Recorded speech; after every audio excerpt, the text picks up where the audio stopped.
mabota na bino protection likula nzambe, protection divine ezanga te loboko nzambe za mukuse te pona rosala ezaya lobi non la main de l'Éternel n'est pas trop courte mais ce sont nos péchés bien aimé de ça la séparation alors tozonga na mulongo tozala très très bien ce total histoire ya bato nyonso bakutana na Yesu Kristo babande kolobaka na debi na kati ya chemin et Yemoura lobi na proverbe je marche dans les chemins de la justice pour donner du bien à ceux qui m'aiment bien aimé tozonga na mulongo ceux qui ont eu problème na mutamokili nzamba wakotelo mais ceux qui ont eu problème na nzambe nani wakotela est-ce que kokene na mboka mupaya eza mabe est-ce que kosenga ngunde eza mabe la réponse est non eza mabe te kokene na mboka mupaya kokene kosenga ngunda eza mabe te le problème c'est que tozoko lobela makambu ya ngunda te ke kokende na mboka mupaya bi un chrétien akende kovanda na mboka mususu eza mabe non to prouver na Bible tozo verset à liboso Deutéronome chapitre 10 le verset 19 alobi nini Deutéronome 10 19 alobi boye vous aimerez l'étranger car vous avez été étranger dans le pays d'Égypte. Oyo eza recommandation azoko pese pa ya bana Israël. Que loko la bino bozu mboka oyo. Bokomi na terre promise, bino pe na tour na bino bolinga ba mipaya. Parce que bino moko bozala pe ba mipaya na mboka étranger. Donc le Seigneur ne pouvait pas ordonner bana Israël balinga ba mipaya si seulement que ba mipaya bakoy kozala te. Nakasi te comprendre. Deuxième verset, Ezali, Exode, chapitre 22, le verset 21. Exode 22, 21, à l'Obiboué.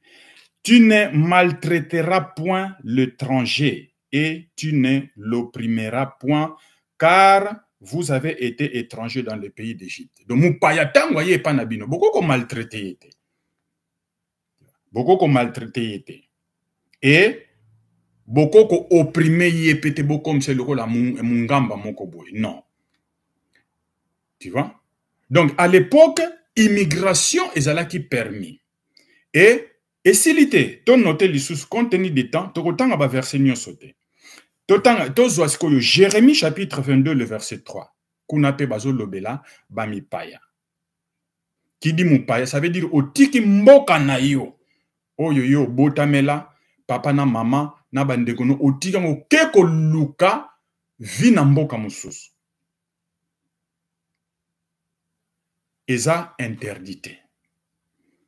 Nakansi bonote Jérémie chapitre 22 le verset 3 et verset mususu et Zacharie chapitre 7 le verset 10. Toyesko kotanga na Deutéronome chapitre 28 verset 43. Et là comment on a l'action à Deutéronome yango. Deutéronome chapitre 28, verset 43. Et le Bible, na 43, à l'obi, l'étranger qui sera au milieu de toi s'élèvera toujours plus au-dessus de toi. Et toi, tu descendras toujours plus bas. Ça veut dire que moupaya, ce qui est pas nabino, bo pesa ye traitement ya bien. Bo yambaye malam. Yo mukolombo kazala na se moupaya fois na priorité moko boy. Nakansi biso ba congolais to yebi lokwana. On respecte beaucoup les étrangers chez nous. Nous avons du respect. Tu vois? Donc comment goûte des fois yo congolais so eu problème boké na tribunal boye, au moins na goûte ba côté li moupaya. Tozo monango. Et c'est biblique. C'est la même chose le ko zo sala maneti na ba poto awa. To ya awa to luka vie. Des fois, bon, moi je parle d'Irlande parce que j'habite dans ces pays, pendant presque plus de 15 ans.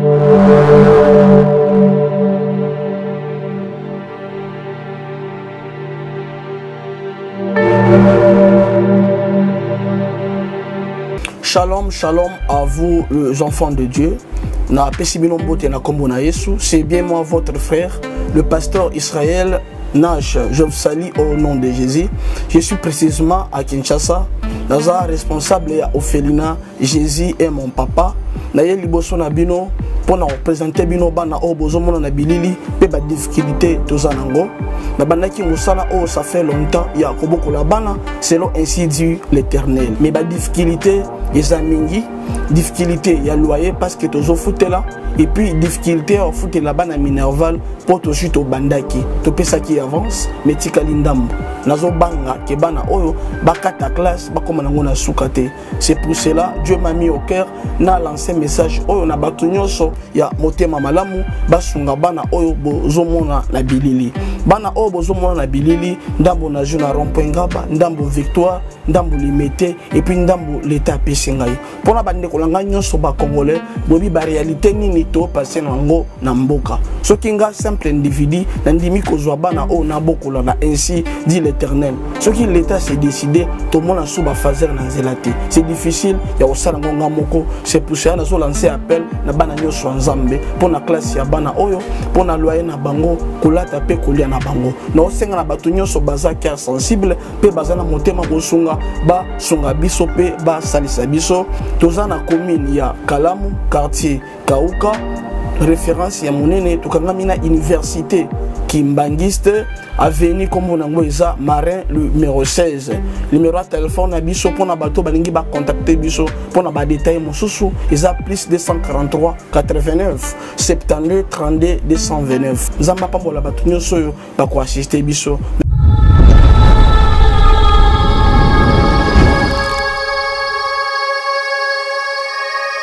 Shalom peuple de Dieu et bienvenue dans votre mission prophétique pastorale par les monts célestes.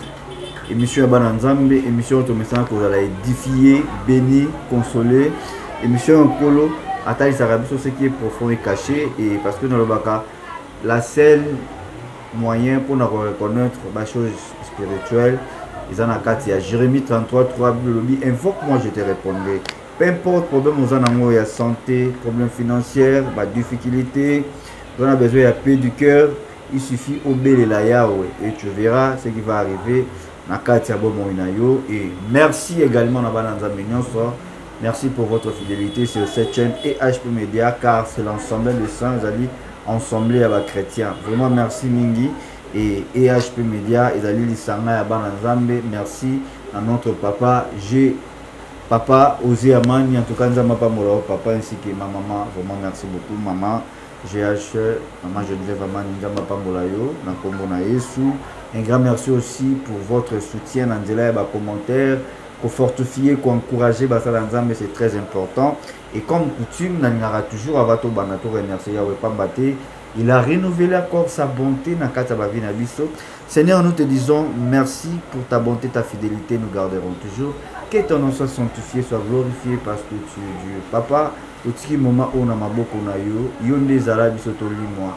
Si que tes messages au ekobima à travers Moussali na yo, arongongo et kota na mitema ya bananzambe nyonso pour que esala musala na yango. Ta présence, c'est l'absence totale du diable. Manifeste ta présence. Je détruis tout l'esprit qui ne confesse pas le nom du Seigneur Jésus-Christ. Is the name of Jesus. Is la musique na biso. Nous sur la distraction. Merci Seigneur Jésus-Christ. Et ça va vraiment scotché branché. C'est très important. Et tout de suite, il y a un message. Oyo. Il y a ce qui concerne Bangunda, passeport. Makambounio Sonakati. Alors, l'homme de Dieu a éclairci par rapport, il y a des questions dans Bino Bopozaki, par rapport, il y a des appels dans Bino Bobengaki. Pour un message, il faut la vérité, il faut vraiment dire la vérité que, et déranger quelques personnes, on dirait, Nzamba Boakisi Bango, a rejeté Bango, on dirait, Bazasus Bana Nzambete, Bakomi Bana, Baokenen en enfer. Voilà, mais l'homme de Dieu a mis pour expliquer, pour clarifier les sources plus davantage. Et na limite ngana lobango awa tozo balancer message. Je dis un grand merci na basala nzambe nyonso obozali banamboka papa Jambunga et ainsi de suite, pasteur Joël, mes frères, papa Daniel, tout le monde. Vraiment merci beaucoup. Pourquoi pas ba obazape awa papa Samuel Kao, prophète Jonathan et tout le monde. En tout cas merci beaucoup. Nous sommes toujours de cœur avec vous. Merci pour votre soutien spirituellement. Nzambe apambola bino makasi. Alors le frère Aaron Bongo, moi, je le considère comme namonaka image naye par rapport, excusez-moi, je dis bien moi, namonaka image naye par rapport à obéissance et puis foi. Et puis foi azalaka nango, ça correspond. Donc namonaka on dirait Job ya lelo. Job otozana ya lelo. Et c'est très important. Ma prise pena ça l'effort dans la ta Daniel ya lelo. Je peux ça l'effort dans la ta Esther ya lelo, ça l'effort dans la Tabitha ya lelo, surtout ba maman ou ba messana pour soutenir les orphelins. Et puis un grand merci. Nous on est là toujours pour nous ça la suivi sur réellement orphelinat ou besoin soutenir les solo parce que nous allons continuer toujours pour le bas. Et puis na kolobaka toujours que les la mafia et ça la maka. Et ça la bateau ba profiter na derrière ya orphelin. En tout cas ba maman Tabitha nyonso na pesi no bambote na comme on a continuer toujours pour soutenir les orphelins. Comme la Bible dit, il est le père des orphelins. Voilà. Toujours balancer suite il y a un message à ce qui concerne Gunda, passeport, ainsi de suite, nationalité, nyonso. L'homme de Dieu a clarifié encore plus davantage. A talissi amour, na lumière, a cheminda pour que tu comprennes très très très bien. Alors, nous allons balancer un message à notre frère Papa Rongo, que je salue déjà, et son numéro est affiché dans l'écran. Et tous les régie derrière la caméra, Blaise Mavungu, et ainsi que Charlie Kang à Image Pro. Balancer les bisous image et puis on se retrouve tout juste après sujet.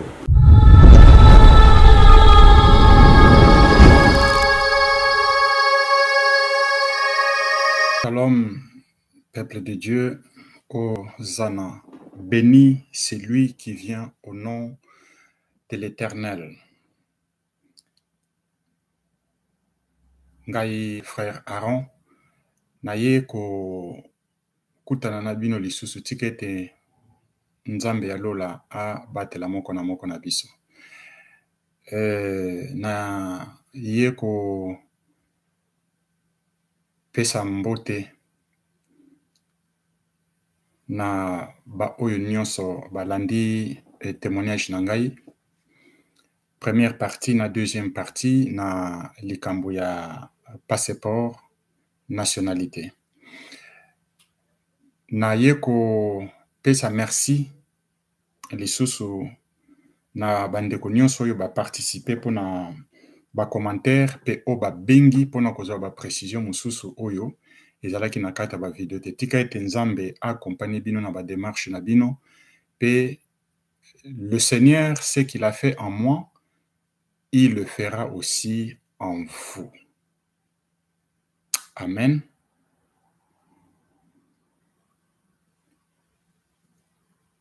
Merci beaucoup, Papa Brice na maloba o pesingai pour na ko éclaircir bana ya nzambe à propos ya ba question oyo bango bazali ko poser. D'abord, ba question bazali ko poser ya liboso est-ce que za mabe pona ko kende ko senga ngunda to eza mabe pona kende na mboka mupaya. Première question on a to ko répondre ngo. La fois passée, tant on a pris témoignage na utilisaki mingi ba verset biblique. Mais cette fois-ci, je veux que ba réponse nuance na kopesa ezala biblique parce que la parole de Dieu, ce n'est que elle qui peut nous guider et ezoko diriger bison. Sans la parole de Dieu, ma sœur, mon frère, on n'ira nulle part. Voilà la première question to ko répondre. Deuxième question, est-ce que ko changer nationalité? Ezali mabe to malamu parce que eza na connotation moko boye ezoko sala ma place wana incompréhension moko ezoko sala ma par rapport ba message oyo ezali kopesama. Donc première question to répondre, est-ce que okina mboka mupaya ko senga ngunda eza mabe? Bibliquement par là, on va lire la Bible ensemble avec vous. Deuxième question eza que est-ce que ko changer nationalité eza mabe? Et troisième question, que l'apôtre Paul yemoko a changé qui nationalité kutu asomba ki na mbongo ebele. On va répondre cela bibliquement. Mais avant de comme place wana, nalinga na attirer attention ya bandeko na biso. Tu sais, il y a une chose oyo ezaka tellement regrettable na corps du Christ na biso ba chrétien. Tanga Bible. Notre Seigneur Jésus-Christ a tike libiso héritage nyonso mes bien-aimés ezali na kati ya mukanda oyo. Tout ce que nous ferons sous le soleil, otokosala na se ya moi awa, ezali awa. Okoluka mwasi, okokende kosomba biloko na simba zikida, okosala nyonso mariage à propos ya musala na et tout est ici. Mais le problème est que biso ba chrétien. Et ceux qui n'ont pas chrétien, je pense que c'est un peu trop dur. Na loba clair biso ba congolais. Les Congolais n'ont pas le temps ya ko vanda azoko maniola liloba. Azoko sala ba recherche ndenge ba chrétien ya bere bazala ko sala. Tolingi tozana biso ba chrétien ya Thessalonique. C'est ça le malheur. On n'invente rien, mais tout ce que nous disons, c'est la vérité qui est dans la Bible. Si vous avez la Bible, bino nangai. Avant de commencer, na profondeur la mission, na ekopé ça d'abord bambote ebele na équipe oyo ezali ko travailler na ESP Media. Biso banglais to bengo ESP Media. Donc nzambe ya lola a pambola bino na musala bozali ko sala. Tika ete loboko yankolo Yesu oyo babetaki nekuluzu makilona etanga na kati ya chaîne oyo pe filtré ba vrai serviteur de Dieu ba message ezoko édifier bato ezali ko changer bato na pesi bino mbote. D'abord yemoko nani Papa Brice, garçon sympa, il n'a rien yako présenter lisusu toyebi biso nyonso, un monsieur qui travaille dur nuit et jour pona apesa biso d'information. Message tango pesa maka 1 de 2, soit muto a recevoir yango to aboyi yango. Le travail que nous faisons ezali yako rendre témoignage, yako loba vérité. Christ est azananzela. Christ azananzela. Moi-même j'ai toujours dit que aza déjà. Parce que so tangi nanani na révélation. Alobi kazo beta na porte. Azo beta na porte. Oya koyoka na matoyi akotelema akofungola ye pour akotakati. Christ est déjà là. Il est en train de frapper. Na ba message tozali kopesa, na ba enseignement, na ba église, na la Bible, ainsi de suite, ba révélation, ba vision, mais c'est que c'est nous qui fermons les oreilles, to lingi na soko yokate. Donc Papa Brice, merci na musalo zali kosala, na kopesa lisusu mbote na notre grand réalisateur Image Pro Yemoko Charlie Kanga. Vraiment coup de chapeau. Na bilili oyo totalaka na kati ya SP Media. Na ba montage na yo nyonso wana nkolo azoko pesa yo la sagesse. Sans ko bosa na pe ba cameraman na biso Dede Miongo na Blaise Mavungu, coup de chapeau. Toyoka na kaka, mais le Seigneur fera grâce un jour tokutana face à face. Tika ete mukolo ya chaîne pe maman kolo apambola yo. Tika ete initiative oyo bozwa et que le temps nyonso liboso kono ko big sabane ensemble. Amen.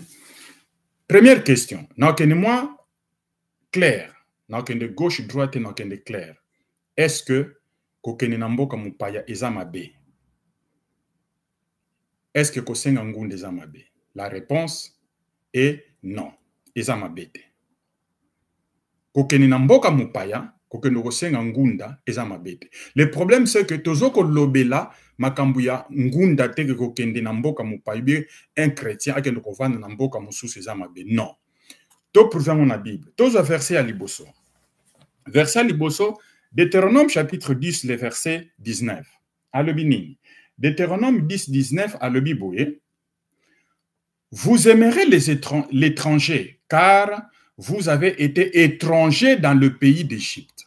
Oyo eza recommandation azoko pese pa ya bana Israël. Que loko la bino bozu mboka oyo. bokomi na terre promise, bino pe na tour na bino bolinga ba mipaya. Parce que bino moko bozala pe ba mipaya na mboka étranger. Donc le Seigneur ne pouvait pas ordonner bana Israël balinga ba mipaya si seulement que ba mipaya bakoy kozala te. Nakasi to comprendre. Deuxième verset, ezali Exode chapitre 22, le verset 21. Exode 22, 21 à l'Obiboye. Tu ne maltraiteras point l'étranger et tu ne l'opprimeras point, car vous avez été étrangers dans le pays d'Égypte. Donc, moupaya tangoye panabino, beaucoup qu'on maltraité était. Beaucoup qu'on maltraité était. Et beaucoup qu'on opprimé yépété, beaucoup comme c'est le rôle à mungamba mokoboy. Non. Tu vois? Donc, à l'époque, immigration est là qui permis. Et s'il était, ton noté les sous compte tenu du temps, tu as un verset nyon sauté. Jérémie chapitre 22, le verset 3. Kunape bazo lobela bami paya. Qui dit mupaya, ça veut dire otiki mboka na yo. Oyo yo botamela, papa na mama, na bandekono, otika ngo keko luka, vi na mboka mususu. Eza interdité. Nakansi bonote, Jérémie chapitre 22, le verset 3, et verset Moussousou, et Zacharie chapitre 7, le verset 10, Toyesko Kotanga na Deutéronome chapitre 28, verset 43. Et là, comment on a l'action à Deutéronome? Deutéronome chapitre 28, verset 43. Et le Biboué. Na 43, à l'obi, l'étranger qui sera au milieu de toi s'élèvera toujours plus au-dessus de toi. Et toi, tu descendras toujours plus bas. Ça veut dire que moupaya, ce qui est pas nabino, bo pesa ye traitement ya bien. Bo yambaye malam. Yo mukolombo kazala na se moupaya fois na priorité mokobo. Na kansi biso ba congolais to yebi lokwana. On respecte beaucoup les étrangers chez nous. Nous avons du respect. Tu vois? Donc, comment vous des fois, yo Congolais sont eu problème, boké na tribunal boué, au moins, vous ba côté li moupaya. Toujours mon amour. Et c'est biblique. C'est la même chose, le gozo sala maneti na ba poto awa. To ya awa, to luka vie. Des fois, bon, moi, je parle d'Irlande, parce que j'habite dans ces pays, nazo vanda awa, pendant presque plus de 15 ans. Awa, des fois, tozana moi avantage moko boy par rapport à bango moko bankolo ba irlandais. Les locaux on a des fois ba irlandais bango mingi bazola na libanda ba sans abri. Mais il n'y a pas un étranger au yala na libanda. Tu vois? Faut ba lokelo toujours solution. Donc oyo nyonso ezali makambo oyo eza biblique. Donc tozu lisusu to noté verset Moussous, 1 Chronique chapitre 29, le verset 15. Et je viens vous dire que il y a beaucoup de versets qui parlent que ils ont droit même si tu veux adopter un enfant, est-ce que quoi adopter moana ezali mabe to eza malamu? Na ko yeb sabino que quoi adopter moana ezali malamu, pesa biblique. Tu peux adopter un enfant. Toza Lévitique, toza nazokoya, toza la vraiment patient. Na kosala nyonso na keni mombango mais na ko répondre ba question na bino nyonso pour que ignorance et longwa na ba question oyo tozo komituna à propos ya makambwa ba passeport na bana otobota. Amen. Lévitique chapitre 25. Lévitique 25 à l'Obiboye. Lévitique chapitre 25, le verset 45. À l'Obiboye. Vous pourrez aussi en acheter des enfants des étrangers qui demeureront chez toi et de leurs familles qu'ils engendreront dans votre pays et ils seront votre propriété. De ceux qui mutombo kawana asepil na mwana na yo azana droit sombaye. C'est l'adoption, non? Donc mutu nyonso soki asepeli ke nombo akoki ko somba mwana wana. Donc la Bible parle qu'un chrétien peut aussi, au mutu nyonso, oko adopter moine. Ayebani pe légalement que aza moine, c'est la Bible qui dit. Ce qui bolingi beaucoup kitati na se, beaucoup mona ba détail mususu à propos ya adoption na ba principe onzamba cha. Na kasi tout ça c'est d'accord na question que mutu akoko voyager na ake na mboka mususu. Mais le problème est awa ezali ya ngunda. Est-ce qu'un chrétien akoko senga ngunda? Tango keyi kuna. Baso le baga étranger. Oko kendele ndenge nini? Un chrétien akoko senga ngunda. Tozwa Deutéronome chapitre 4. Ngana yesu bino que oui, un chrétien akoko senga ngunda. Tu vois? Deutéronome chapitre 4, le verset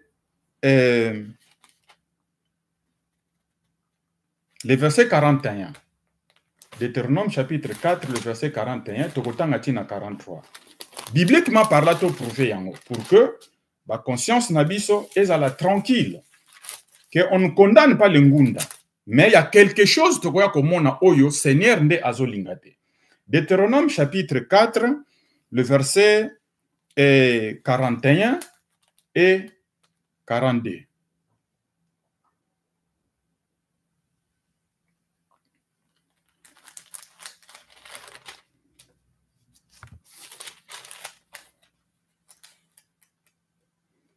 « 41, 43 plutôt.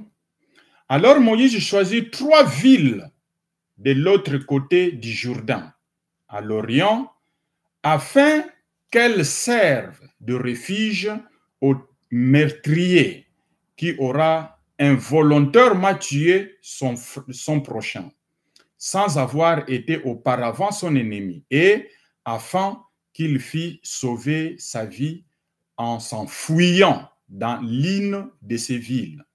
Amen. Awa Bible lobi na biso ke bana Israël tango ba bimaki ba s'installer. Après ba bandi ko tonga ba ville na bango. Le Seigneur les avait permis ba ko kopona ba tonga 6 villes. Na ba lieu stratégique nyonso ya terre promise. Ba ville wana soko tangi na 43 okoya komona yango. Alobi boye ke mutu nyonso oyo akoboma mutu accidentellement et que obomi mutu mais okanaki yete ke aza munguna na yo esengeli na ye sikoyo akoka kokima na l'une de ville oyo eza proche.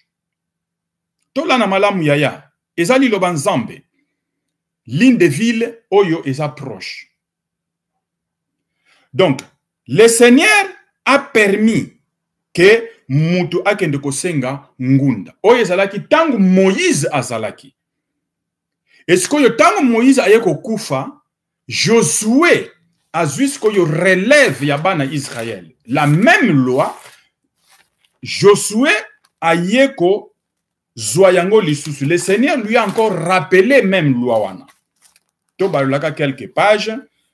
Tokende na Bible ma soeur et mon frère pour que tu comprennes que makamto lobaka il faut to approuver yango bibliquement parlant. Josué chapitre 20 le verset 1 à le biboye tokitana moi c'est na lombango. L'Éternel parla à Josué chapitre 20 verset 1. L'Éternel parla à Josué et dit: parle aux enfants d'Israël et dit: établissez-vous comme je vous l'ai ordonné par Moïse, les villes de refuge. Donc, ayeko répéter que ndenge na yebisaki Moïse, ndena Deutéronome touti kotanga, chapitre 4, verset 41 jusqu'à 43. Que ndenge na yebisaka Moïse, binope bo sala yango. Il faut établir ba ville de refuge. Donc, ngunda comme tel, eza mabete. Dieu avait permis que mutu a longwa na mboka na ye akende ko senga ngunda. Mais natanga Moïse baloba ke kende ko senga ngunda, c'était à une seule condition. Ce qui vit na yo eza en danger et que obomi mutu. Tango obomi mutu et que famille wana ezolinga ko bongo parce que la loi mosaïque permettait ça. Œil pour œil, dent pour dent, et toyebi loi wana. Yeux pour yeux, et bouche pour bouche, donc même pour même, toyebi yango. Donc sikoyo, tant mutu abomi mutu, bakoye bake effectivement azak akana qui était liboso. Ozana droit au kima na ville o eza pembe no ko senga ngunda. Sikoyo yoka ayeko loba boy. Ndenge na ordonné bino na Moïse bo sala ba ville de refuge. Le verset 3, où pourra s'enfuir le meurtrier qui aura tué quelqu'un involontairement. Sans intention, elles vous serviront de refuge contre le vengeur du sang. 4. Le meurtrier s'enfuira. Boyoka sikoyo, ordonnance, le lengeni nisikoyo refuge, kingunda kalezalaki. Le meurtrier s'enfuira vers l'une de ces villes, s'arrêtera à l'entrée de la porte de la ville et exposera son cas aux anciens de cette ville. Ils les recueilleront auprès d'eux dans la ville et lui donneront une demeure afin qu'il habite avec eux. Ba yambiye okomi na porte po ba ville kala ezaki lora ba ville na bisote. Ba ville kala ezaki toujours entouré na ba mur. Et puis na chaque porte ya entrée à ville sécurité azalaki wana tobe en sécurité ou bien ba gardien 24 heures sur 24 bazako sala tour okoko bimate okoko kotate soki bango bayebite tango ko mono lobika ngana uti par exemple na ville boye mais na bomi mutu bazo landa ngai opesi komo ici ba yambiyo ba kotio na ndaku ba pesi ndaku ovandi wana tiko tango vandi wana yoka ba condition ezalaki. Verset 5.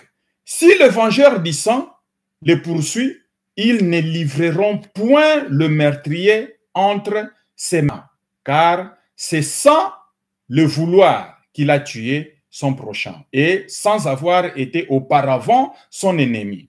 Il restera dans cette ville jusqu'à ce qu'il y ait comparu devant l'assemblée pour être jugé, jusqu'à la mort du souverain sacrificateur, alors en fonction.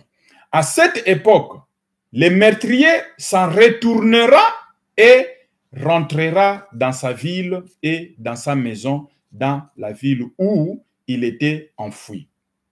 Omoni? Donc, dans verset 7, beaucoup de monde yo ba kombo ba ville wana. Donc, condition ezalaki nini? Ba yambi yo. Siko sacrificateur bazaki bato mibeko.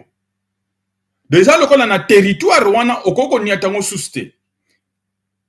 Mais tangu sacrificateur akufi ya mboka oyo esika yo kimeli ba réfugié na bazaki obligé ba zonga epai na bango. Po mutu oyo asalaki la loi wana po azali suste. Et famille wana bazaki na droit pour que bakoka ko lande la mutu wana. Tout le monde. Donc, ba verset ze belé metotanka ka de oyo contenu de temps. Donc, ngunda na mukuse eza permis na tangu ya kala. À une seule condition soko bomi mutu. Bon, biso siko eto comparé ba ngundo to kenda ko senga. Est-ce que la majorité wana ezaki tangu ya kala. Mais du fait que Dieu a miséricordieux, le même loi ba memango pe époque na biso. Na article 51 il y a convention à Genève. Na kasi biso nyonso toyebi yango. Article 51 convention de Genève et lobi ke mutu nyonso oyo aza na danger. Vi na ye eza na danger na mboka oyo avandi. To situation politique ou religieux aza na droit akima na mboka mususu po akende kosenga asile oto benga kangunda pona ko sauver âme na ye. Et la même loi ezaki na tango mosaïque na tango na bisope. Alors étant que même le chrétien, nous avons droit à bénéficier. Nous avons droit à bénéficier nani loi wana. Mais ce que est logo tozoko condamné zani. Et logo tozoko condamné est-ce que ba condition oyo biso to yaka ko boa ke langunda na maloba to lobaka. Est-ce que réellement ezoko s'accorder na Bible? Tu vois? Ezoko s'accordete. Nani oya ko tombola musapi alobake nangunda naye, ce n'est que la vérité qui est là-bas à partir du début jusqu'à la fin. C'est ce que nous condamnons. Et tant que le serviteur de Dieu, c'est notre devoir de condamner ce qui est mauvais pour que tout se repentir. Ce que condition pezalaki, batu oyo nyoso bake wana, il fallait sikoyo bakoka kovanda. Tout comme lelo oyo, ceux qui sacrificateurs à Koufi, ils sont obligés aux zonga na mboka na. Et totali, biso, batu ebele baya kokosa. Baya koloba, oh non, et pas na biso boye boye boye. Ok, ceux qui président on a quoi longo, est-ce que tout ça n'a pas na biso? Ça c'est deuxième point. Ce que deuxième premier point, deuxième point. Nzambe azali ko permettre pe na tango kala ape sa par exemple une nation na batu ya ye a livré bango na mboka mususu. C'était pourquoi quand les gens là partaient dans des pays étrangers pour na kosenga asile, réfugiés comme bana Israël, bakenda na captivité na Égypte. But principal que le Seigneur azali ko permettre ngo izalaki parce que il voulait que kombo na ye eyebana na ba nation étrangère wana. Tu vois, ça c'était le premier but où le Seigneur permettait que ba serviteur na ye ba nation même et que de captivité pour ba ye ba munene ya nzambe. Ce que biso tang to kenarana ba mboka mipaya. Est-ce que to memaka kombo ya Yesu? Ba mususu o fwa kumputo. Fouille la kumputo, c'est bien. Mais est-ce que fouille la kumputo, qu'est-ce que tu es en train de faire pour Christ Jésus? Ozomona siko contraste ça wana. Mutu musu akoloba, oh mais c'est pas tout le monde, c'est vrai. Sikoyo, nalina kota na parti ami balé à propos ya passeport, ko changer nationalité. Ko changer nationalité, mes bien-aimés, je le répète encore, et j'insiste là-dessus, à partir de Genèse jusqu'à Apocalypse, ezana chrétien mon côté, ou bien prophète mon côté, oyo a déplacé à Kena Namboka Mupaya a changé nationalité. Ça, le Seigneur et le Saint-Esprit m'a confirmé cela et je le répète. Pour Nabatu, nous se va poser question en disant que apôtre Paul a changé qui nationalité. Tozo zonga wana eza point au tozo souki cela. Tozo ngana wakala, prophète Moïse. Aboko maki nandakuya ba égyptien.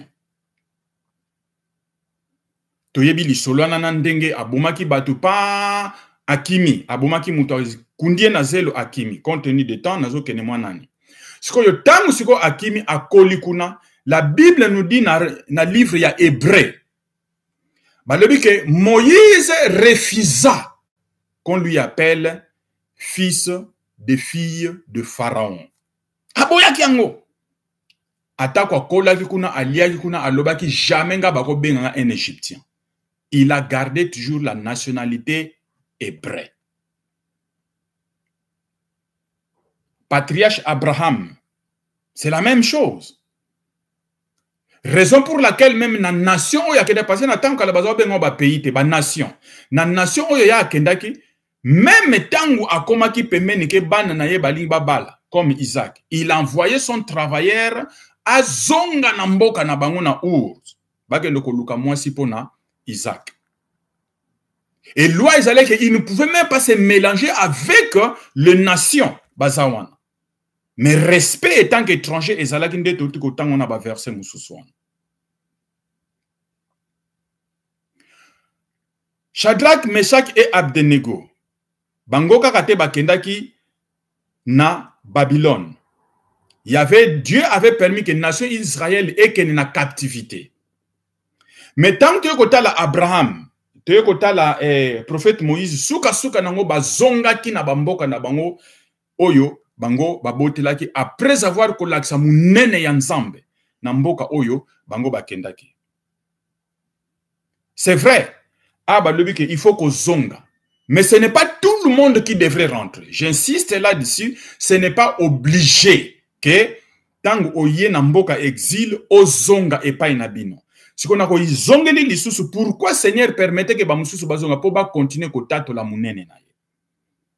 J'ai parlé de Shadrach, Meshach et Abednego. Ba kendaki na captivité, ba jaika bango 4 te na Daniel, le prophète Daniel. Mais tant que ba komi on a qu'est-ce qui s'est passé? Nebuchadnezzar le roi ayeko talia lobi bozulangai 4 gènes namoni bazana mafuta. Qu'est-ce que basalaki? Le roi Nebuchadnezzar a zui bango a kotisi bango na école na bango. Bible lobi na biso ke bakoma ki sage et intelligent. Soko tangi livre ya Daniel. Totanga ka Bible ya tout est là. Tant que bakomi sage na mayele nzambe susu bakisi bango bakomi kosala sikoyo na palais royal ya le roi Nebuchadnezzar. Tant basisiko kosala wana to yebi lisolo oyelekaki. Comment on a su que ils gardaient toujours leur nationalité étant que les Hébreux? Et comment ki na niveau moko boye mukonzi oyazale qui peut ba travailler nyonso na constitution royal ya Nebuchadnezzar ba pesi mibeko ba lobi ke il faut mutu nyonso akoka kolia biloko oyo mukonzi azoko lia ba nyama banani ainsi de suite. Nebuchadnezzar am pesi mibeko wana. Tomoni comment le prophète Daniel aye ko plaider et pas ya mukonzi lobi to respecta ka mukonzi na biso mais biso toza ba hébreu. Bien qu'ils avaient étudié la théologie, il y a mboka babylonienne, mais ils gardaient toujours leur nationalité. Ba komi wana, ba lobi biso tokolia babiloko oyete. A lobi ke ok, tout ça la différence. S'il te plaît. Tozo senga et panayo, pesa biso ne fils que 10 jours ya pamba. 10 jours. Biso tokolia bandunda na biso na ndenge toliaka na mboka na biso ya hébreu. Mais après 10 jours, toko comparer si qu'on a bino bozolia ba misuni, ba masanga, ba vin, ba ainsi de suite. Et nani mukonzi wana aye kondima ba signer décret. To yebi lisolo na suka ke tangu ba ye kotala ba bimi liboso ya le roi parce que le roi a sala ke le kona pour que ba tune ba ya mafuta ba ngenge ainsi de suite ce qui na biti nini je ne sais pas. Et ba ye kotala ke Daniel, Shadrach, Meshach et Abednego ba sala ki pina ki to kokoleka bango nyonso. Et to moni conspiration oyo ba ya babande ko sala epa ya Daniel po ba oyo nyonso bazaki na table ronde, il y a le roi Nebuchadnezzar pour Baboma Daniel parce que tout le monde savait que c'était des Hébreux. Et jusqu'à ce que Baboya ki ko gumba mela ekeko wana ba yeko loba même si nous allons mourir, mais yo Nebuchadnezzar to ko fuka mela yote. Il savait. Et tant sikoyo nani Nebuchadnezzar akufi roi Darius sikoye. Ils avaient maintenu leur nationalité fidèle jusqu'à la mort. Tozongis kona premier ministre Otto Benga, bamsuba benga premier ministre, bamsuba benga ye au président ainsi de suite. Joseph.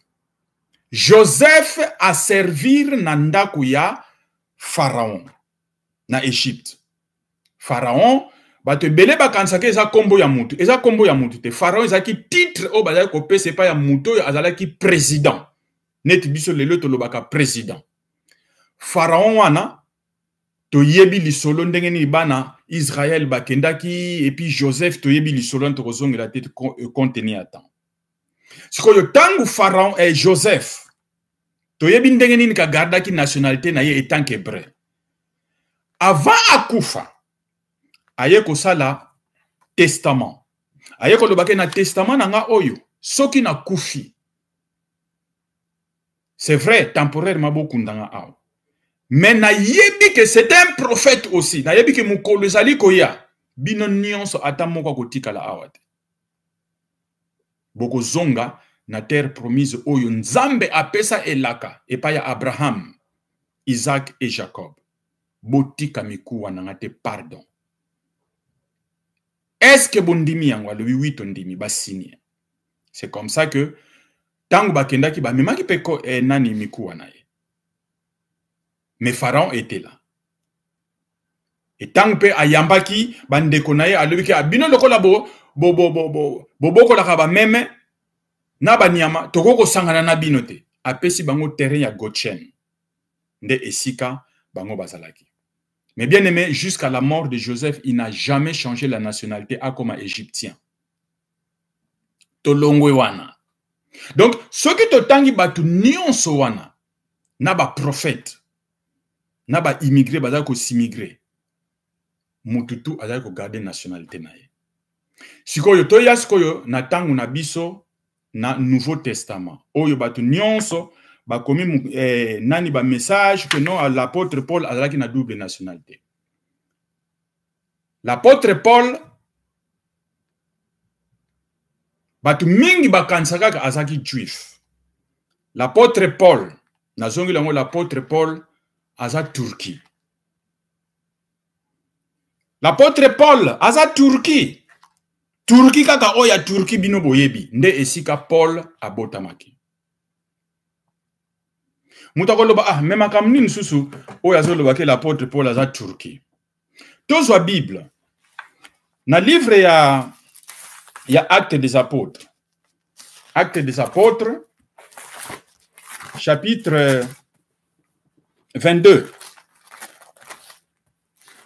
Actes des Apôtres chapitre 22.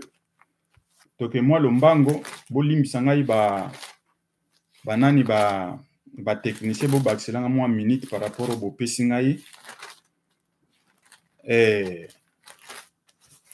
Actes chapitre 22. Et le Bible. Parce que to tanga Bible te tiko verset oyo nazo tanga la bi non. Nde yango skoyo bato ebele bazo ko interpréter na faveur na bango. Parce que problème ezanini. Nous les gens, nous cherchons et loko oyo ezali na faveur na biso. Donc biso ba chrétien to lingi que nzambe nde a s'adapter na circonstance na biso. Mais biso to lingi to s'adapter na circonstance ya nzambe te. Dieu restera Dieu. On dit ma vérité te nzambe akotika la nzambe. Acte chapitre 22. Le verset 3 d'abord. Mais avant de commencer à verset 3, na obeta la bino moi li solo muke sotu soki obani na chapitre 21. Botanga ngo Acte chapitre 21, boye kotanga pe chapitre 22. L'apôtre Paul bakangiye a commis koyo devant juge na Jérusalem. Turbine est un officier. Tobenge par exemple général. De Turbine est un titre oyo bazale ko pesa na un officier. O le to benga soit capitaine ou bien général. Bazo le kana bango baye komona bazo beta mutu moko boye wana. Ti bakomi wana balobi mais bino nano bozo beta tipo yo tondisi mate ane na Jérusalem. Mais azamu paya avant daka awate. Bato bele bazako kansake azaki grec, bato bele bazako kansake aza romain, bato bele bazako kado bazako pesa l'apôtre Paul ba titre et bele so yo kotanga livre Acte. Ndesiko ayeli biso awa c'est un Éphésien. Ba musu bazako lobake non avant d'aka na Éphèse. Donc confusion ezalaki. Tant que bazo beta et titre balobi non, ngana za mukonzi quand même je ne peux pas besoin nan. Ba poser question, balobi yo zanani. Alobi non.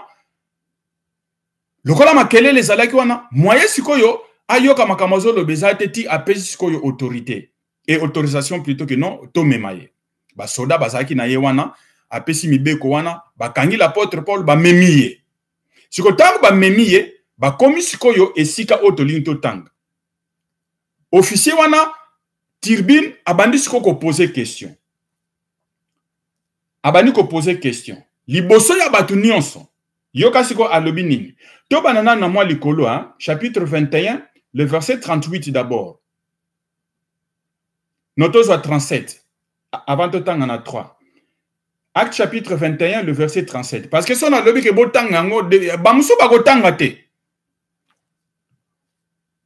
au moment d'être introduit dans la forteresse, Paul dit aux tribunes, m'est-il permis de dire quelque chose? Les tribunes répondit, tu sais les Grecs?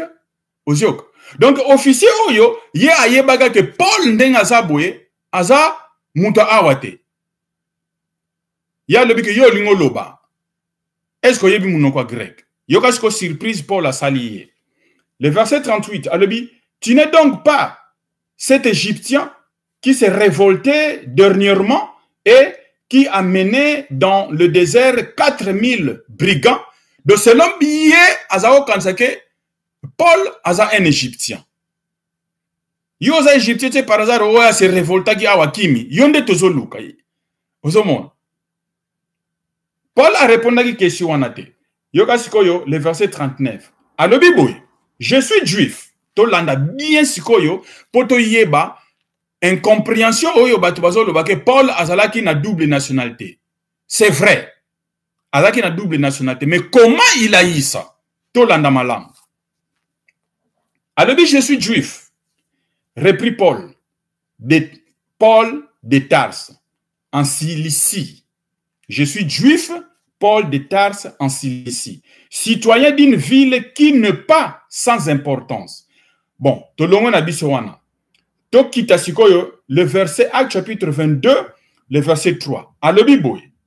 Je suis né à Tarse, en Cilicie. Mais j'ai été élevé dans cette ville. Quelle ville il parlait ici? C'était Jérusalem. Parce que bakanga ki na Jérusalem. Tribun wanape bazoko sambise na Jérusalem. Alors que non, ngai naza juif.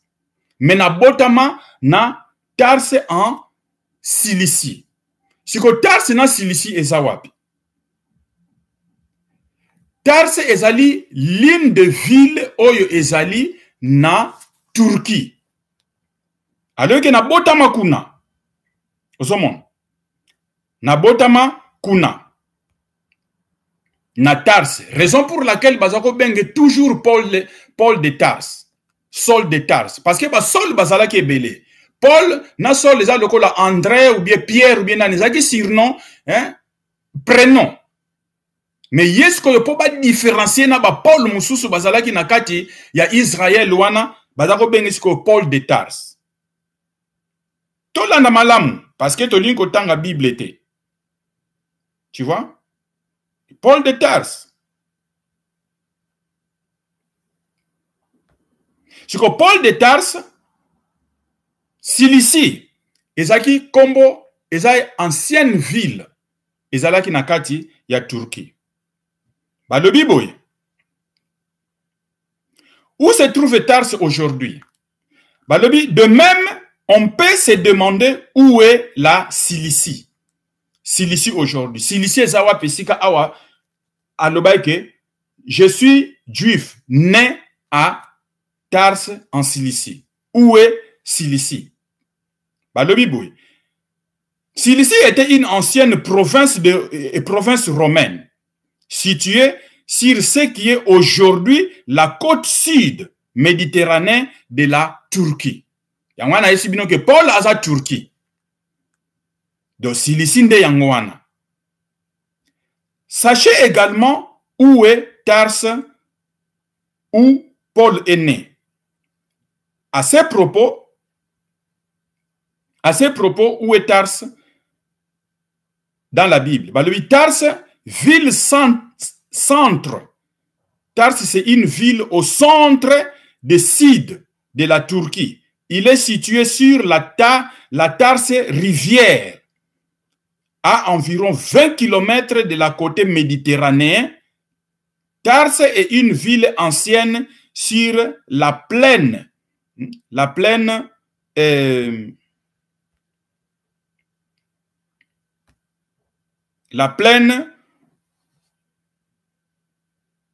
excusez, environ 20 km, Tarse est une ville ancienne sur la plaine alluviale de l'ancienne Cilicie.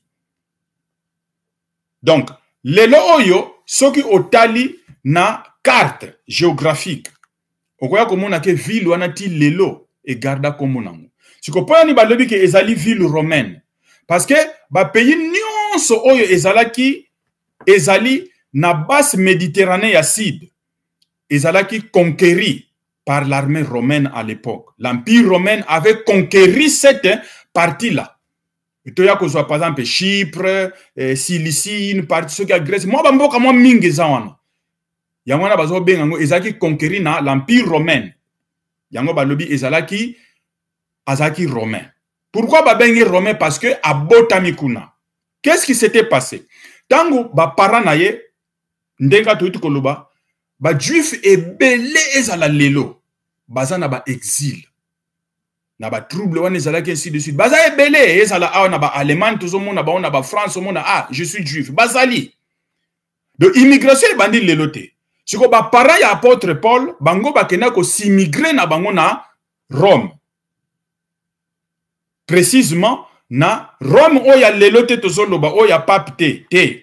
Donc territoire nion sonezaki territoire romain. Donc mutu nion sa ko bota na ba territoire na ba ko benge automatiquement romain. Donc Paul est né là-bas. Verset mutelobi yango. Soki explication au bolandi yango te. Bota la na ba carte géographique makamnazo yeb sabino bokoloba ke ah papo makamazo le baiser à solo. Nous sommes là pour vous enseigner, pour dire la vérité. Pour les gens qui ne veulent pas lire, pour les gens qui ne connaissent pas. Donc, tant que Paul a le but est né à Tarse en Cilicie, mais j'ai été élevé dans cette ville ici et instruit au pied des Gamaliens dans la connaissance exacte de la loi de nos pères, étant plein de zèle pour Dieu, comme vous l'êtes vous aussi. Alors, ce qu'on s'exprimer, et pas ya batu. Oyo ba telemaki wana na azoko lobasiko yo pe na officier wana ndenge bakangaki bango. Alobi nazana nga juif na botama et na kolela asiko ba parane basalaki nini. Comme juif nyonso aza tellement fier na nationalité na ye, tant siko yo ba parane Paul ba monike ah mwana oya botami a lokola bandi ko zomo mayele ezamalamu to zonga na mboka na biso. Akende ko tangela kuna. Nde ba yesko ko kotsa ye na ba école ya Gamalien. Ba Gamalien nde bango batu bazale côté ya ba docteur. Do bazaki ba docteur ya la loi. Toye ko zo ba sadicéen na ba scribe. Mais papa ya Paul azaki pharisien. Tu vois. O ba sadicéen na ba nde bango batu bazaki bato la loi. Donc balobité moi na biso akotanga awa et pas ba romain te. Il faut to zonga. Nde esika ko ba zonga ki na Rome, Paul ake kotanga na école Gamalienne. Ndenge nini Gamalienne eyebani. Tu vois? Donc soko yo kotanga sikoyo na nani na etozwa kaka acte. Na acte chapitre 5. Tozana livre acte parce que faut to tanga liloba. À partir de là, on a confusion. Na makamonzambe eko bandoko salate. Tu vois. Acte chapitre 5, à l'Obiboé, le verset 34. 5-34, à l'Obiboé. Tozi ya sikoyo. Dernier point, yango tozoko examiner yabana siko tozo kitawana. Vous allez moi patient. Mais un pharisien nommé Gamaliel, et chapitre 5, le verset 34. Mais un pharisien nommé Gamaliel, docteur de la loi, estimé de tout le peuple, s'éleva dans le Sanhédrin. Donc, Gamaliel, c'était un homme très intelligent, un docteur de la loi. Ndeyesko Mutazalaki, fondateur de l'école Gamaliel Oyo, l'apôtre Paul Atangelaki. J'ai été instruit à l'école Gamalienne, à l'instruction Gamalienne. Yangwana bomoni ke ba pharisien wana Gamaliel Oyo azaye ko instruire batuka na rébellion. Donc il ne voulait pas entendre ba doctrine mususu. Kaka ya bango ya ba juif.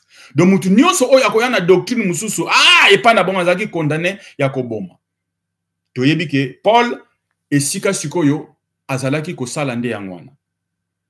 Mobomi ya batu. De pas na bongo azalaki nango normal parce que la loi Sanhédrin ne voulait pas accepter d'autres instructions à part ba loi na bango.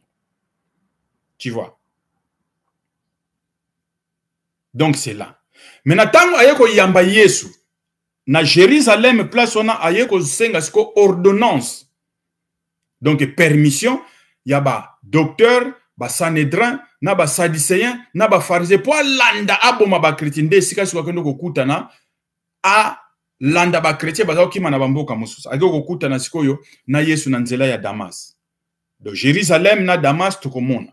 Biangwana bomoni que c'est là où maintenant il a grandi, mais il était né en Rome. Donc, et si Sikoyo, y est l'apôtre Paul, a toujours lobake a komaki Romain yangwana. Sikoyo, place oyo, batu bazo lobake a sombaki yango, nde yango tozo koma, ko to banda ko shite. Kaka na livre oto uti kotanga, tozo ngasiko na 22. Romains chapitre 22, les versets 25. Je remercie beaucoup Bandeko Oyo Azui Courage à Kobenga ngai pour avoir une précision. Yepe alobaka ndengo na frère Aaron ozoko kosa po biso toyebi que Romain et nani apôtre Paul asombaki nani wana na mbongo. Boyoka. To uti ko yoka déjà na verset 3, chapitre 22 verset 3 que abotamande na Turquie, donc na territoire romain à l'époque c'était l'empire romain. Wana tembezate pour Bible lui il a été né. Yamana bazo benga Paul de Tarse. Paul de Tarse.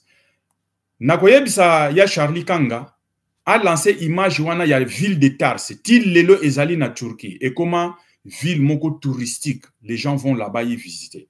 Nakansi bato bazana bandeko na turc bakoko tuna likambo wana pour ba preuve ezala. Et na kata histoire na bango la ville là ils appelaient ça eza toujours na province ya nani ya Cilicie. Tu vois. Province à Cilicie. Maintenant, Yoka. Conversation, ils ont continué. Na officier Oyo. Tolongwe na Acte chapitre 22, totanga ki verset 3, siko to kende to sote totanga 25 na 26 et sika to koshite. 25, 26 et le Bible. Yoka siko.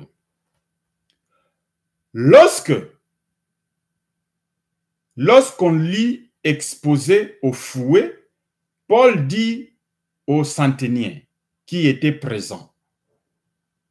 Bino batubozoko alobi na eboy. Vous n'est-il permis de battre les verges un citoyen romain qui n'est pas même condamné? Ayeko yebsaye, est-ce que bino bozana droit bobeta un citoyen romain awa na Jérusalem sans que boyokaye, parce qu'il savait la loi. Paul, c'est quelqu'un qui a étudié. Raison pour laquelle tout le monde a commis ba livre awa. Il a étudié dans les écoles Gamaliel. C'était un docteur de la loi. Il connaissait la loi. Loi yaba grec, loi yaba romaine, loi yaba juif.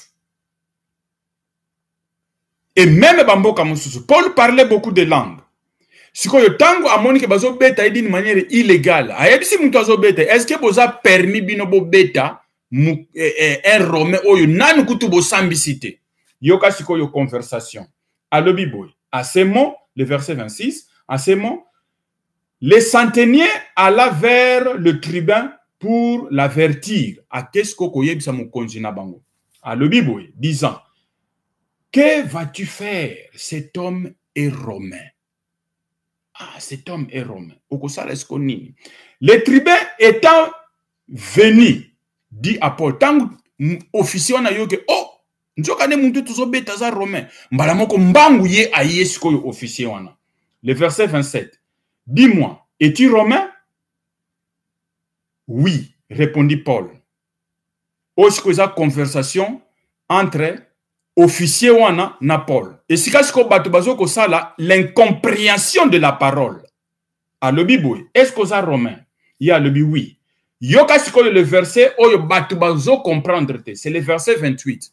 Et le Bible, les tribuns dont l'officier wana repris, c'est avec beaucoup d'argent que j'ai acquis ces droits de citoyen. Donc, juif oyo azalaki na Jérusalem na Israël oyo azalaki kosala na kati ya armée yepe na tour na ye asimigraka na Rome nde ye kuna tango umele alobika il faut na s'installer na nga awa nde ye mutu asombaki nationalité romaine na mbongo ebele. Mais les choses n'ont pas marché. A zongi naye ayeko sala naye na mboka naye na Jérusalem, na Israël. Yende mutalobike, c'est avec beaucoup d'argent que j'ai acquis ces citoyens. Si que Paul a zongi ses réponses, et moi, dit Paul, je l'ai par la naissance. Paul a foutu mbongote.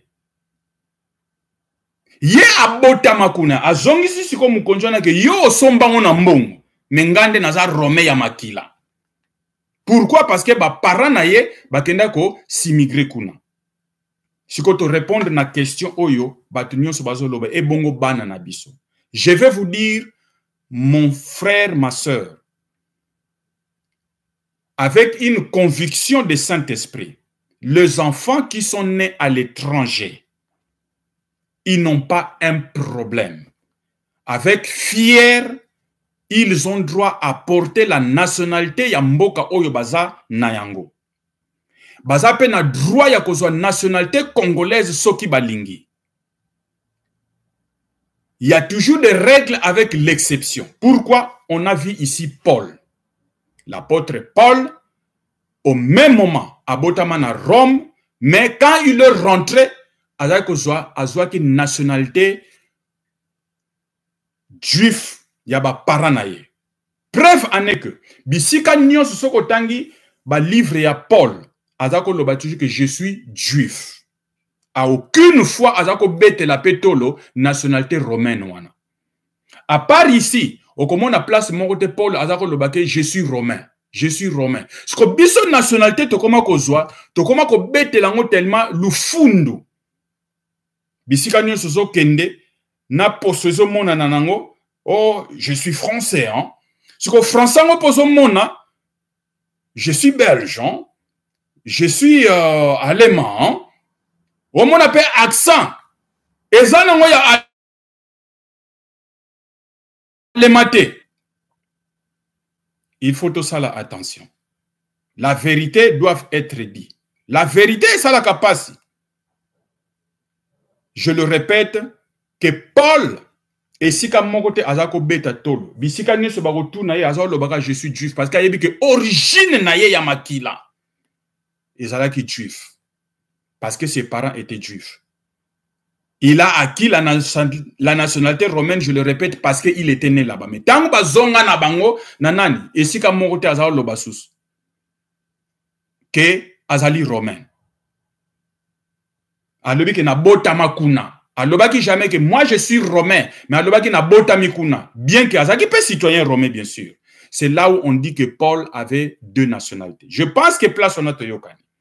Et à partir de l'exemple Paul Oyo, la Bible nous fait montrer que les enfants qui sont nés à l'étranger, ils ont droit d'avoir la nationalité yamboka obazana comme Paul.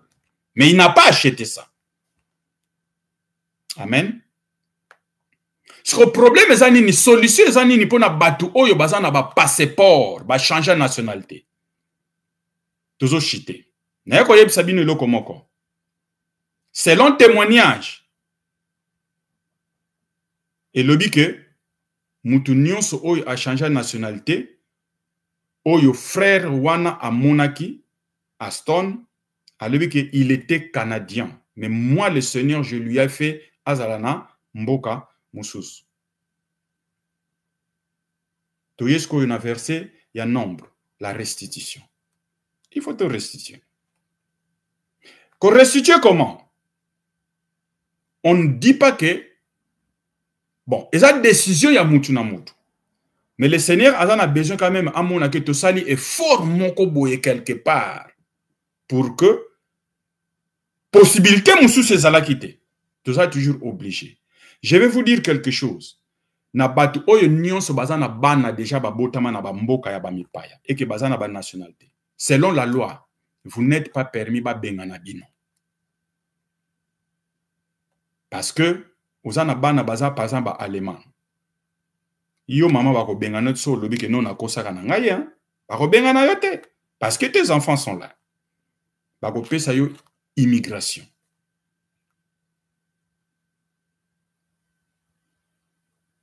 Osez à l'obinin. Mon peuple périt par manque de connaissances. Biloko belé to yebite. Biloko ebele to yebite yangwana ozomona ke tozoko tepa tepa. Mais eloko moko na oyeb sabino. Verset oya Osée kaka tolobaka mon père et mon peuple périt faute de connaissances. Yoka alobi ke parce que tu as rejeté la connaissance. Je te rejetterai de mon sacerdoce.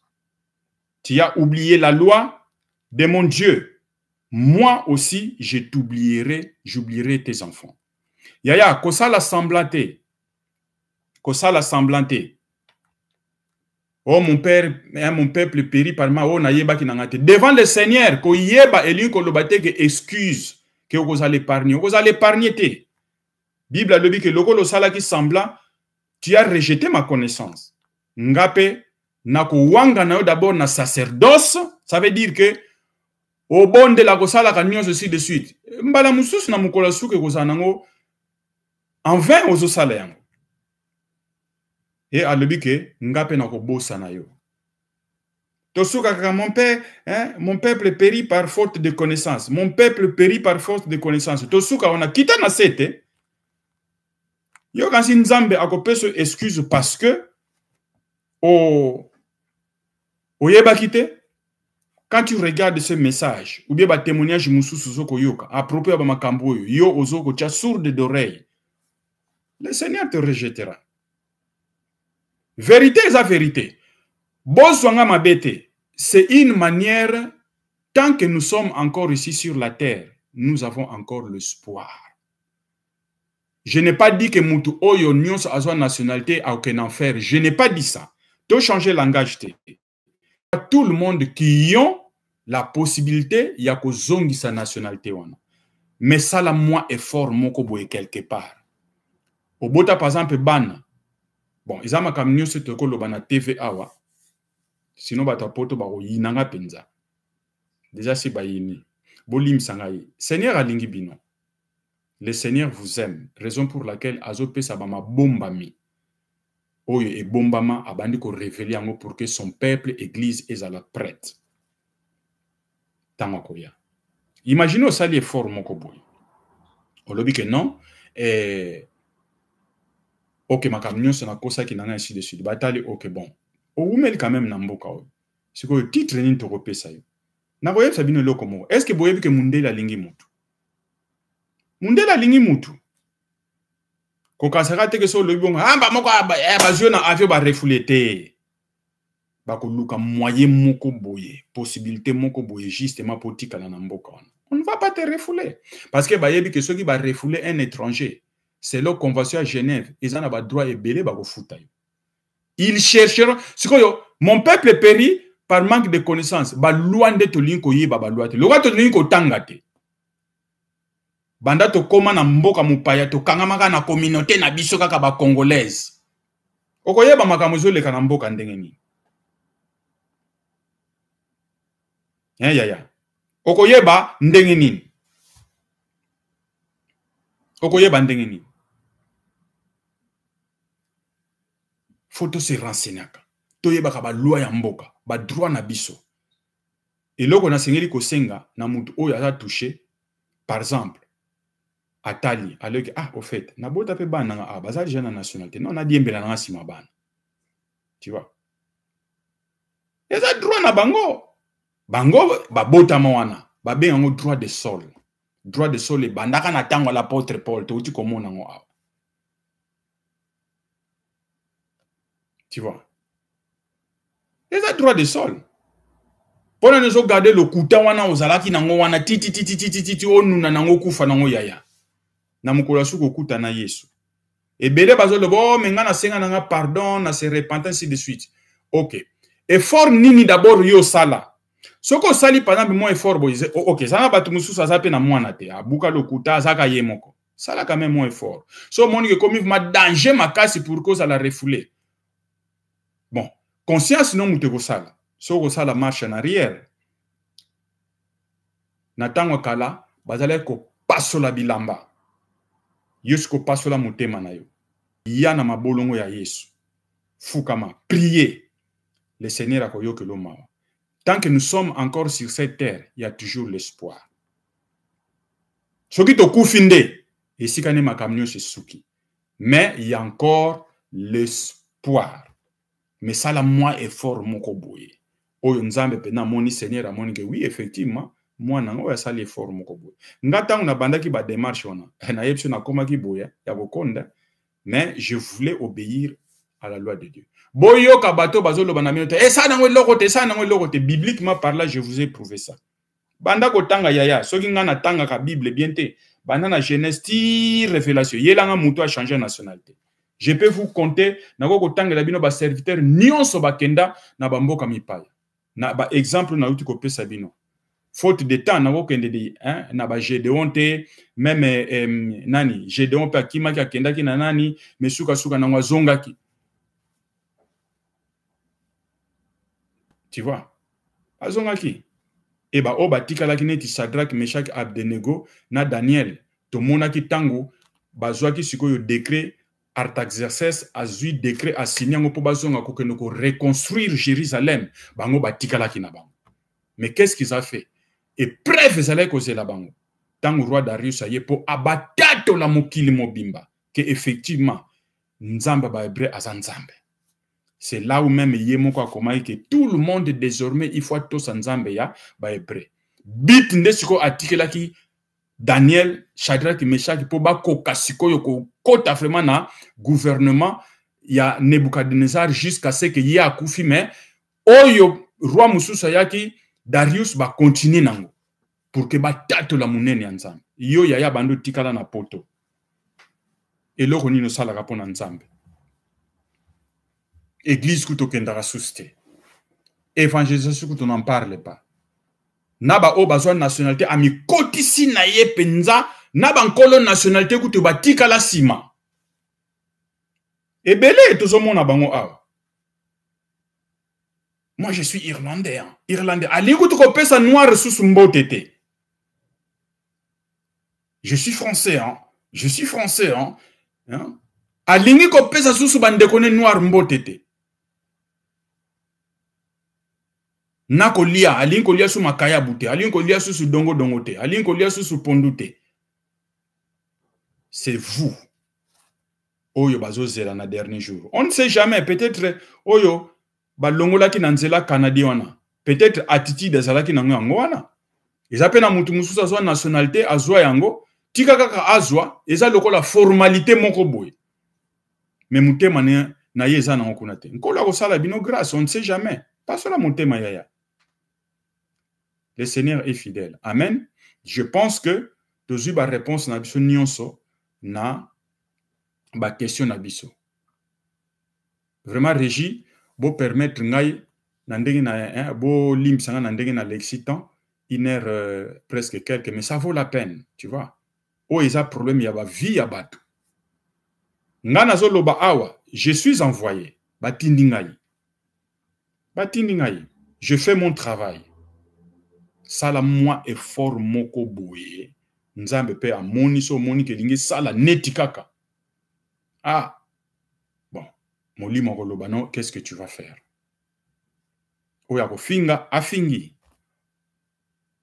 oyo ako critiquer a critiquer mais c'est la vérité amen tika ete nzambe alola a batela bino je fais cette prière oyo nyonso ayoki message tika Saint-Esprit a touché tika quelle que soit démarche moko boy okosala ce que le Seigneur a fait en moi il le fera aussi en vous na pesa bino témoignage moko sœur moko auto benga na France ye a changé na ye nationalité te aza toujours na passeport on est congolaise na lobi yaya nga problème nanga na kitisa âge na kitisa pena âge alobi ah na kosala sikoyo nini nga lobi yaya soki ozala kutu na passeport no congolais kaka age okitisa wana eza problème te.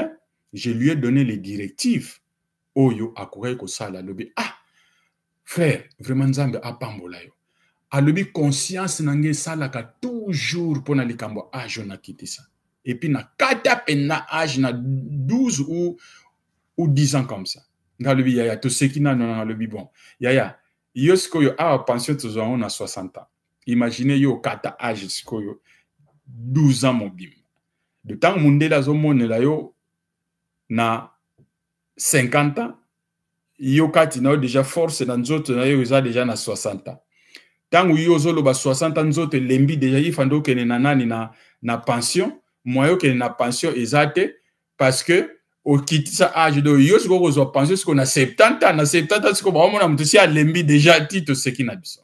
Il y a toujours une solution na pese ba instruction comment elle peut faire à lebi en tout cas merci sungi mingi ezanango simple eza très très simple.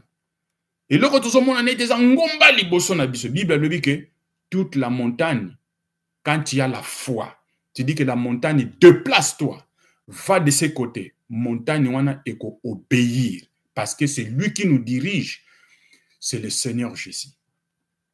Amen. Tika ete nzambe alola accompagner bino azala na bino. Il faut d'abord ko bondela kolo apesa yo makasi. De tout ce que vous allez faire. Je vous aime et le Seigneur vous aime plus. Raison pour laquelle le bassin secret, oyo Jean a monaki. Soko tangi na Révélation chapitre 10. Ange aye a beti ba tonnerre ayoki yango. 7 tonnerres.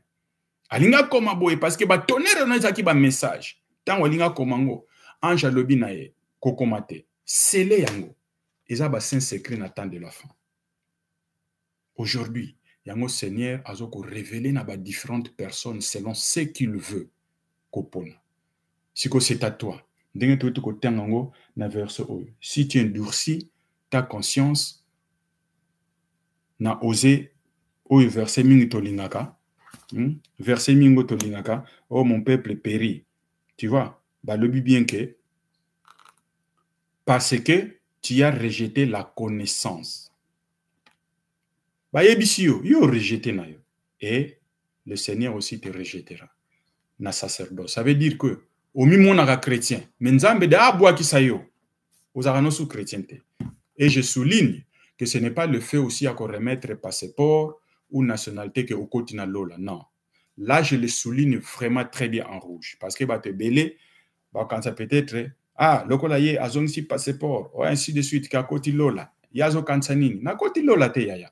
Bible le dit, Seigneur Jésus-Christ a le dit dans Matthieu que c'est lui qui aura enduré. J'aime verset enduré jusqu'à la fin. Ça fait partie, il y a moi, tache, il y a noir, oh, tozana on a ba robe na biso. Soko ça l'étape moko bo, o longo li tache moko noir. Soko ça l'étape moko, longo li tache moko noir, jusqu'à ce que robe non se comme pembe. Tu vois. Et ça te que na koti lola.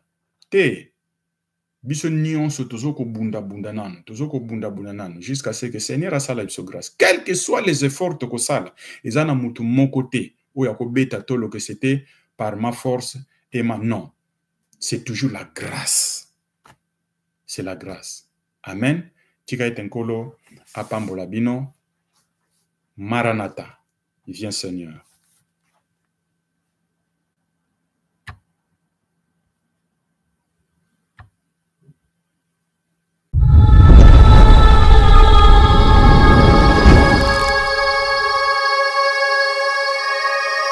Voilà, nous sommes de retour sur ce plateau. Tolani mange, l'homme de Dieu, en tout cas, à clarifier Bisso plus davantage, à tirer lumière, à talisser Bisso, ce qui concerne l'apôtre Paul, bien-aimé, et Nakanisi Bisso Nyon Tolandi. Une fois encore, merci un homme de Dieu. Merci, sagesse, Oeza Likolo Nayo, et continue que vous avez toujours Likolo Nayo. Et merci également à Balanza Menyos pour me un message. Posez vos questions dans ces commentaires. Numéro à l'homme de Dieu a affiché là-bas, on a écrit frère à Ongongo. Donc, Bengaï, posez ma question, ou Yozana Monsongolo, posez ma question, nassez à vos commentaires, ça sera mieux que vous allez vraiment malade. Voilà, nous sommes arrivés à la fin de cette émission. Un grand merci à notre Seigneur Jésus-Christ. On appelle ça souffle de vie, les sous-sous. akoyeba koleka mpona kosala mosala oyo. Un grand merci également na peuple na ye, peuple mobimba oyo baonayi kolela biso mabota na bino, protection likolo ya Nzambe, protection divine ezanga te. Loboko ya Nzambe eza mokuse te mpona kosala. Ezali lobi non, la main de l'Éternel n'est pas trop courte, mais ce sont nos péchés, bien aimé, de ça la séparation. Alors tozonga na mulongo tozala très très bien. Ce total histoire ya bato nyonso bakutana na Yesu Kristo babandeki kolobaka na debi na kati ya chemin, na kati ya chemin. Et ye moko alobi na proverbe, je marche dans les chemins de la justice pour donner du bien à ceux qui m'aiment, bien aimé. Tozonga na mulongo. Ceux qui ont eu problème dans Moutamokili, Nzamba au côté là, mais ceux qui ont eu problème dans Nzambe, nani au côté là. Beaucoup de diaspora, je dis bien, la diaspora est belé, bana problème dans Nzambe. Ngunda, nationalité, ainsi de suite. Il faut arranger. Diable a endossé, mettez ma binoté. Vraiment. Nous sommes arrivés à la fin de cette émission. Merci Napoli de Dieu Mobimba. Merci tendre Père parce que vous avez un début au alpha pour soutenir sur le cola oméga. Tout ce qui moment na maboko na yo tika ete message o ebimi na monoko musala na papa. Ekota kati ya bana Nzambe pe ba tia yango na misala papa. Na bebisi nyonso ya moyeni satana na kati ya mitema bato. Kwa endurcir mitema bana Nzambe. Je détruis ça au nom puissant de Jésus-Christ. Que ta protection divine soit nos partages au nom puissant de Jésus-Christ. Na kombonès de l'oubli. Merci Seigneur Jésus-Christ. Pour qu'il soit unité. À la prochaine. Bye bye.